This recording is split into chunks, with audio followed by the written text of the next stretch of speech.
வணக்கம். ஆகாஷ்வாணி.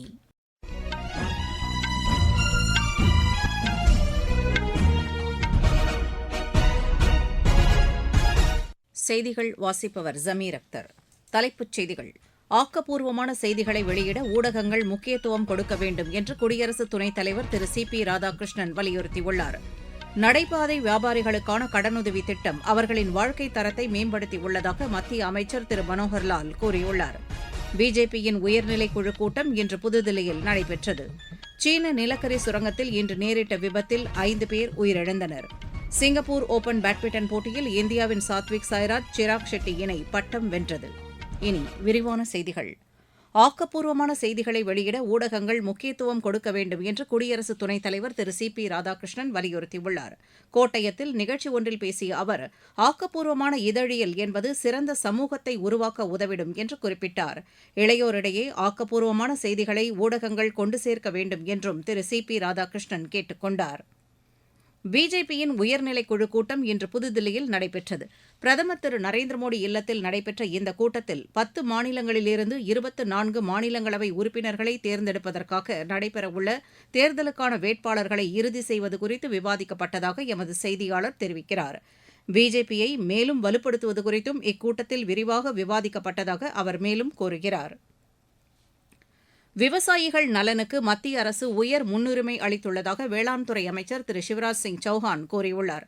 மண் வளத்தை பாதுகாப்பது தொடர்பான தேசிய அளவிலான விழிப்புணர்வு இயக்கம் நாளை தொடங்கவுள்ளதையொட்டி இன்று காணொலி வாயிலாக வேளாண்துறை அதிகாரிகளுடன் ஆலோசனை மேற்கொண்டு அவர் பேசினார். மண் வளத்தை பாதுகாக்கவும் இயற்கை வேளாண்மையை ஊக்குவிக்கும் வகையிலும் 1 மாத காலம் இந்த விழிப்புணர்வு இயக்கம் மேற்கொள்ளப்பட உள்ளதாக அவர் தெரிவித்தார். போலி உரங்கள் மற்றும் விதைகளை அடையாளம் காணுதல், நீர் பாதுகாப்பு உள்ளிட்ட பல்வேறு தலைப்புகளின் கீழ் விவசாயிகளுக்கு இந்த இயக்கத்தின் கீழ் விழிப்புணர்வு ஏற்படுத்தப்பட உள்ளதாகவும் அமைச்சர் தெரிவித்தார். இந்த இயக்கத்தை விவசாயிகள் முழுமையாக பயன்படுத்திக் கொள்ள வேண்டும் என்றும் திரு சிவராஜ் சிங் சௌஹான் கேட்டுக் கொண்டார். நடைபாதை வியாபாரிகளுக்காக கடனுதவி திட்டம் அவர்களின் வாழ்க்கைத் தரத்தை மேம்படுத்தியுள்ளதாக மத்திய அமைச்சர் திரு மனோகர்லால் கூறியுள்ளார். திரிபுரா மாநிலம் அகர்தலாவில் இந்த திட்டத்தின் பயனாளிகளுக்கு கடன் உதவிக்கான காசோலைகளை வழங்கி அவர் பேசினார். இந்த திட்டத்தின் மூலம் அவர்களின் வர்த்தகம் அதிகரித்ததோடு தனிநபர்களிடமிருந்து கடன் பெறுவதும் தவிர்க்கப்பட்டிருப்பதாக குறிப்பிட்டார். அரசு திட்டங்களின் செயலாக்கத்தில் தகவல் தொழில்நுட்பம் கூடுதலாக பயன்படுத்தப்பட்டு வருவதாகவும் திரு மனோகர்லால் கூறினார். தொழில்நுட்ப பயன்பாட்டில் இந்தியா முன்னிலையில் உள்ளதாக பிரதமர் அலுவலக இணையமைச்சர் டாக்டர் ஜிதேந்திர சிங் கூறியுள்ளார். தூர்தர்ஷனுக்கு அளித்த பேட்டியில் இதனை தெரிவித்த அவர், புதுமை கண்டுபிடிப்புகளிலும் இந்தியா முன்னிலையில் உள்ளதாக குறிப்பிட்டார். அணுசக்தி, விண்வெளி ஆராய்ச்சி, உயிரி தொழில்நுட்பம், செயற்கை நுண்ணறிவு தொழில்நுட்பம் போன்றவற்றில் இந்தியா சிறந்து விளங்குவதாகவும் டாக்டர் ஜிதேந்திர சிங் கூறினார். அசாம் முதலமைச்சர் திரு ஹிமந்த பிஸ்வ சர்மா பாதுகாப்புத்துறை அமைச்சர் திரு ராஜ்நாத் சிங்கை இன்று புதுதில்லியில் சந்தித்து பேசினார். அம்மாநிலத்தின் வளர்ச்சித் திட்டப் பணிகள் குறித்து இந்த சந்திப்பின்போது விவாதிக்கப்பட்டதாக எமது செய்தியாளர் தெரிவிக்கிறார். இதனைத் தொடர்ந்து வெளியுறவுத்துறை அமைச்சர் டாக்டர் ஜெய்சங்கரையும் அசாம் முதலமைச்சர் சந்தித்து பேசினார். நுகர்வோர் விவகாரங்கள் துறை சீர்திருத்தங்கள் குறித்த ஆலோசனைக் கூட்டம் புதுதில்லியில் நடைபெற்றது. அத்துறையின் செயலர் திருமதி நிதி கரே தலைமையில் நடைபெற்ற இந்த கூட்டத்தில் உத்தரப்பிரதேசம், உத்தராகண்ட், ஹிமாச்சல பிரதேசம், பஞ்சாப், ஹரியானா, ஜம்மு காஷ்மீர், சண்டிகர் மற்றும் லடாக் அதிகாரிகள் பங்கேற்றனர். அளவியலில் மேற்கொள்ள வேண்டிய சீர்திருத்தங்கள் குறித்து இக்கூட்டத்தில் விரிவாக விவாதிக்கப்பட்டது. நீங்கள் கேட்டுக்கொண்டிருப்பது ஆகாஷவாணியின் செய்தி அறிக்கை. ஊரக வளர்ச்சிக்கான புதிய அத்தியாயம். வளர்ச்சியடைந்த இந்தியாவிற்கான ஊரக வேலைவாய்ப்பு உறுதி மற்றும் வாழ்வாதார சட்டம் ஜூலை மாதம் 1ஆம் தேதி முதல் செயல்பாட்டுக்கு வருகிறது. இந்த சட்டம் வருடத்திற்கு 125 நாட்கள் வேலையை உறுதி செய்கிறது. இதில் வாரந்தோறும் ஊதியம் வழங்கப்படுவது கட்டாயமாக்கப்பட்டுள்ளது. பணி முடிந்த 15 நாட்களுக்குள் ஊதியம் வழங்குவதை உறுதி செய்வதற்கான அம்சங்களும் இதில் இடம்பெற்றுள்ளன. ஊதியம் காலதாமதமாக வழங்கப்பட்டால் அதற்கான இழப்பீட்டுத் தொகைக்கும் இதில் வகை செய்யப்பட்டுள்ளது. வளர்ச்சியடைந்த இந்தியாவிற்கான பயணத்தில் மோடி அரசு தொடரும் சீர்திருத்த நடவடிக்கைகள்.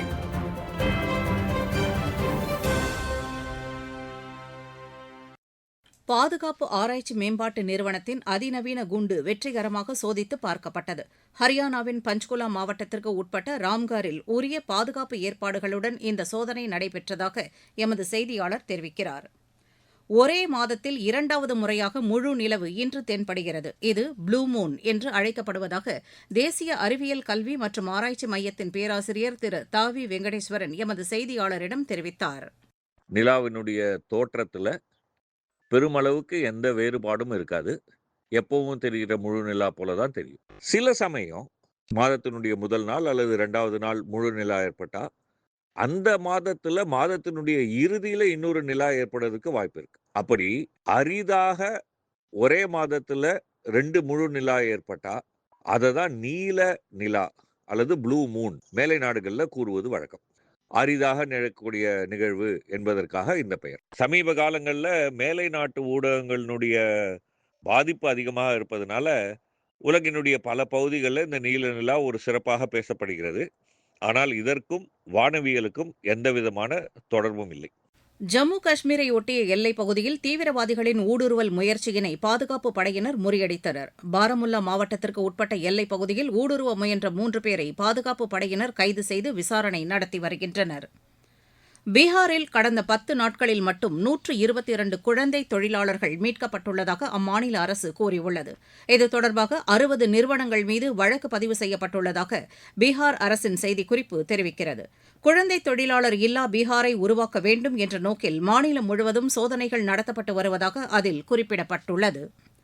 ஹிமாச்சல பிரதேசத்தில் மக்கள் தொகை கணக்கெடுக்கும் பணிகள் 2 கட்டங்களாக நடைபெறும் என்று அம்மாநில முதலமைச்சர் திரு சுக்பீந்தர் சிங் சுக்கு கூறியுள்ளார்.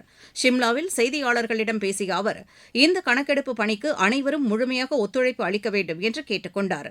இதன் ஒரு பகுதியாக சுய விவரங்களை இணையதளத்தில் நாளை தொடங்கி வரும் 15ஆம் தேதி வரை பதிவேற்றம் செய்யலாம் என்றும் திரு சுக்பீந்தர் சிங் சுக்கு தெரிவித்தார்.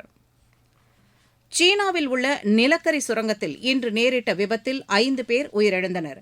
யூனான் மாகாணத்திற்கு உட்பட்ட பைவு பகுதியில் உள்ள நிலக்கரி சுரங்கத்தில் இந்த விபத்து நேரிட்டதாக அந்நாட்டு காவல்துறையினர் தெரிவித்தனர். இந்த விபத்தில் இடிபாடுகளுக்கு இடையே சிக்கிய ஒருவர் பாதுகாப்பாக மீட்கப்பட்டார். இந்த விபத்து குறித்து விசாரணை நடைபெற்று வருவதாக சீன அரசு கூறியுள்ளது. சிங்கப்பூர் ஓபன் பேட்மிண்டன் போட்டியில் இந்தியாவின் சாத்விக் சாய்ராஜ் சிராக் ஷெட்டி இணை பட்டம் வென்றது. ஆடவர் இரட்டையர் பிரிவு இறுதி ஆட்டத்தில் இந்த இணை 18-21, 21-17, 21-16 என்ற செட் கணக்கில் இந்தோனேஷியாவின் முகமது சொஹிபுல் ஃபிக்ரி, ஃபஜர் அல்ஃபியான் இணையை வென்றது. பிரிட்டிஷ் ஓபன் ஸ்குவாஷ் போட்டியில் இந்தியாவின் அபய் சிங் மற்றும் வீர் சோத்ரானி 2வது சுற்றுக்கு முன்னேறியுள்ளனர். பெர்மிங்ஹாமில் நடைபெற்று வரும் இப்போட்டியின் ஆடவர் ஒற்றையர் பிரிவு முதல் சுற்று ஆட்டத்தில் அபய் சிங் 11-8, 11-5, 11-4 என்ற செட் கணக்கில் கொலம்பியாவின் நாட்டியாஸ் நியூட்ஸனை வென்றார். மற்றொரு ஆடவர் ஒற்றையர் பிரிவு முதல் சுற்று ஆட்டத்தில் வீர் சோத்ரானி 11-8, 12-14, 11-6 என்ற செட் கணக்கில் பாகிஸ்தானின் நூர் ஜமானை வென்று 2வது சுற்றுக்கு தகுதி பெற்றார். நார்வே செஸ் போட்டியின் மகளிர் பிரிவு 5வது சுற்று முடிவில் இந்தியாவின் திவ்யா தேஷ்முக் முதலிடத்தில் உள்ளார். பிரிஸ்டினா சர்வதேச டேபிள் டென்னிஸ் போட்டியில் இந்தியாவின் திவ்யான்ஷி பௌமிக் இறுதி ஆட்டத்திற்கு முன்னேறியுள்ளார்.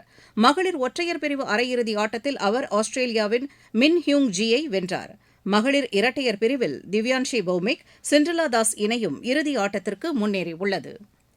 அமெரிக்காவின் கான்சாஸில் நடைபெற்று வரும் சர்வதேச டென்னிஸ் போட்டியில் இந்தியாவின் சஹாஜா எமலப்பள்ளி இறுதி ஆட்டத்திற்கு முன்னேறியுள்ளார். மகளிர் ஒற்றையர் பிரிவு அரையிறுதி ஆட்டத்தில் அவர் 4-6, 6-4, 7-5 என்ற செட் கணக்கில் கஜகஸ்தானின் எகட்டெரினா டிமிட்ரிசென்கோவை வென்றார். ஐபிஎல் கிரிக்கெட் போட்டியில் பெங்களூரு, குஜராத் அணிகளுக்கு இடையேயான இறுதி ஆட்டம் இன்னும் சற்று நேரத்தில் தொடங்குகிறது. அகமதாபாத்தில் நடைபெறவுள்ள இப்போட்டியில் டாஸ் வென்ற பெங்களூரு அணி முதலில் பந்து வீச தீர்மானித்துள்ளது. கோவாவில் நடைபெற்று வரும் தெற்காசிய மகளிர் கால்பந்து சாம்பியன் போட்டியில் இந்தியா, பங்களாதேஷ் இடையேயான ஆட்டம் இன்னும் சற்று நேரத்தில் தொடங்குகிறது. 20 வயதிற்குட்பட்டோருக்கான ஆசிய தடகள சாம்பியன் போட்டியில் இந்தியா இன்று 3 தங்கம், 2 வெள்ளி, 1 வெண்கலப் பதக்கம் வென்றது. 18 வயதிற்குட்பட்டோருக்கான ஆசிய கோப்பை மகளிர் ஹாக்கி போட்டியில் இந்தியா 3-1 என்ற கோல் கணக்கில் கொரியாவை வென்றது. மீண்டும் தலைப்புச் செய்திகள். ஆக்கப்பூர்வமான செய்திகளை வெளியிட ஊடகங்கள் முக்கியத்துவம் கொடுக்க வேண்டும் என்று குடியரசு துணைத் தலைவர் திரு சி.பி. ராதாகிருஷ்ணன் வலியுறுத்தியுள்ளார். நடைபாதை வியாபாரிகளுக்கான கடனுதவி திட்டம் அவர்களின் வாழ்க்கை தரத்தை மேம்படுத்தியுள்ளதாக மத்திய அமைச்சர் திரு மனோகர்லால் கூறியுள்ளார். பிஜேபியின் உயர்நிலைக் குழு கூட்டம் இன்று புதுதில்லியில் நடைபெற்றது. சீன நிலக்கரி சுரங்கத்தில் இன்று நேரிட்ட விபத்தில் 5 பேர் உயிரிழந்தனர். சிங்கப்பூர் ஓபன் பேட்மிண்டன் போட்டியில் இந்தியாவின் சாத்விக் சாய்ராஜ், சிராக் ஷெட்டி இணை பட்டம் வென்றது. இத்துடன் இந்த செய்தி அறிக்கை நிறைவு பெற்றது.